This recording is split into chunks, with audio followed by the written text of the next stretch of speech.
S'il y a bien un domaine sur lequel je me sens légitime de témoigner, c'est celui de la violence des femmes.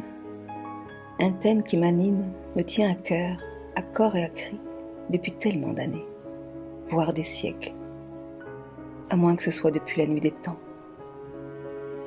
Peut-être me manquait-il encore une petite parcelle de moi pour oser m'exprimer publiquement sur ce sujet. Cependant, à l'heure où nous assistons collectivement à l'effondrement de l'ancien monde, jaillissent en moi une énergie et une force incroyables qui me poussent à élever ma voix au-dessus de tous les bruits de la terre pour exprimer aux femmes, mes sœurs de cœur, la puissance infinie dont nous sommes porteuses, qu'il est temps d'arrêter de retourner contre nous et contre l'humanité.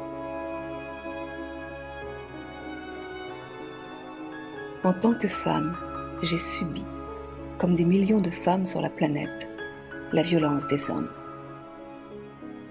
Dans l'enfance d'abord, et à l'âge adulte ensuite, j'ai été violée, autant par des inconnus que par les hommes que j'aimais le plus au monde.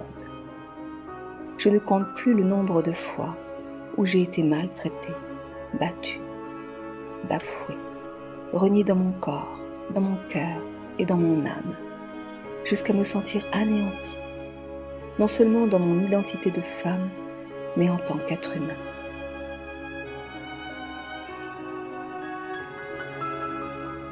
Comme nous tous, hommes et femmes, je porte en moi la mémoire de cette domination masculine qui perdure depuis des millénaires. Et comme nous tous, je l'ai transmise de façon inconsciente à chacun de mes enfants.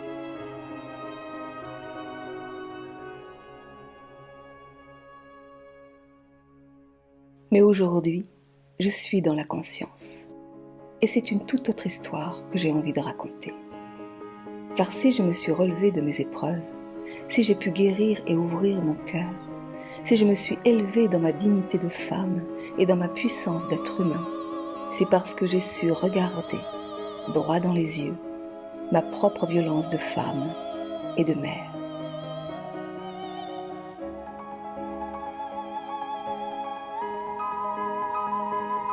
Une violence si sournoise et insidieuse qu'il m'a fallu beaucoup de volonté pour l'identifier. Une violence si puissante qu'il m'a fallu aussi beaucoup de courage pour accepter qu'elle existe réellement en moi.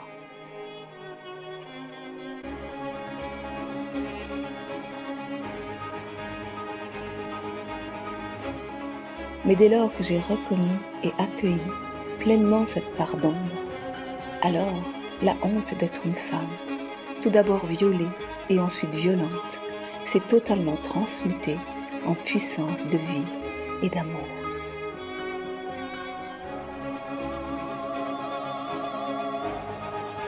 Dans la tendresse infinie de la femme blessée que j'ai été, je reconnais que dans l'espoir d'être aimée malgré tout, j'ai manipulé, abusé, utilisé et asservi l'homme à ses propres dépens, mais aussi les femmes, mes enfants et moi-même.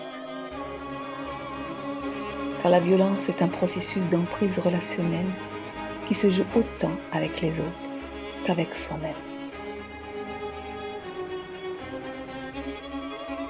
C'est la raison pour laquelle, afin de nourrir une bonne image de soi, nous sommes les premiers à nous manipuler, à nous mutiler et à nous soumettre à l'inacceptable.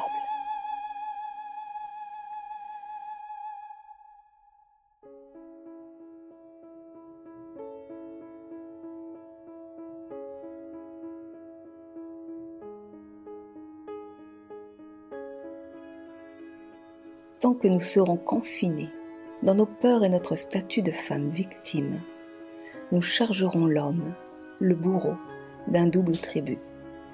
Celui d'assumer sa part de violence avec celui de prendre en charge la nôtre, que nous n'assumons pas.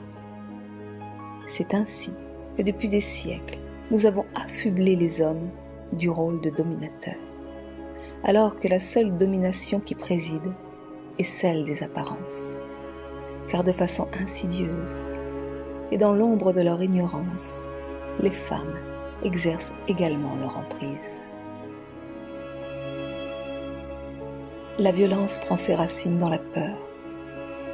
Elle est inhérente à l'incarnation de la vie sur Terre et donc à la condition humaine. De ce fait, elle existe de façon égale chez l'homme et chez la femme.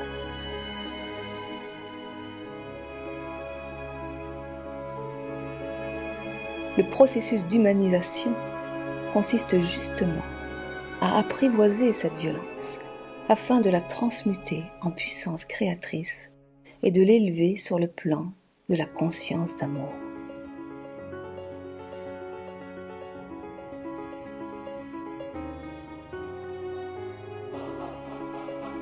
Le chaos que nous traversons actuellement nous invite à arrêter les guerres, à nous libérer des vieux schémas, à ouvrir notre cœur et notre conscience, à reprendre notre pouvoir personnel pour unifier nos forces, autant avec nous-mêmes qu'avec les autres.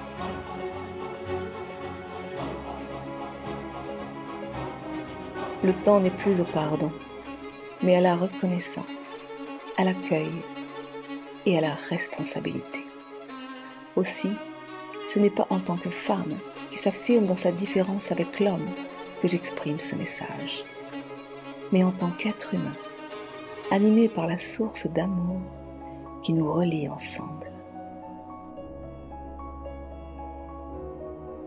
Cette puissance d'amour, nous la portons tous, hommes et femmes, dans notre cœur.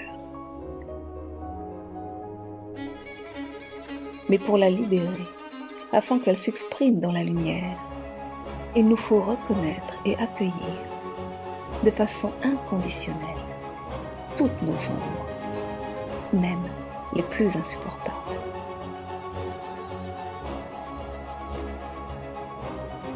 C'est parce que nous aurons plongé au plus profond de nos peurs que nous pourrons, ensemble, main dans la main et cœur à cœur, transmuter le plomb en or et enfanter l'humanité.